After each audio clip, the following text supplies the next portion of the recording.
اعوذ باللہ من الشیطان الرجیم بسم اللہ الرحمن الرحیم اللہم صلی علی محمد وعلی آل محمد۔ ایک شخص حارث بن حشام نامی نے حضرت صلی اللہ علیہ وآلہ وسلم سے سوال کیا تھا کہ حضور آپ پر وحی کیسے نازل ہوتی ہے؟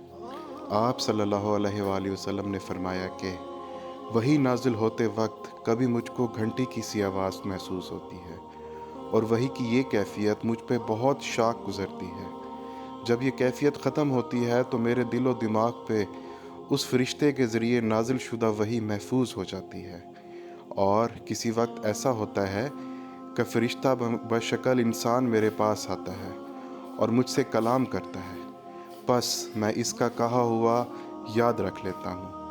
حضرت عائشہ رضی اللہ عنہا کا بیان ہے کہ میں نے سخت کڑاکے کی سردی میں حضرت صلی اللہ علیہ وآلہ وسلم کو دیکھا ہے کہ آپ صلی اللہ علیہ وآلہ وسلم پہ وحی نازل ہوئی، اور جب اس کا سلسلہ موقوف ہوا تو آپ صلی اللہ علیہ وآلہ وسلم کی پیشانی پسینے سے شرابور تھی۔ میں امید کرتا ہوں آپ کو ہماری آج کی یہ ویڈیو پسند آئی ہوگی۔ ہمارے چینل کو لائک سبسکرائب کیجیے گا۔ جزاک اللہ۔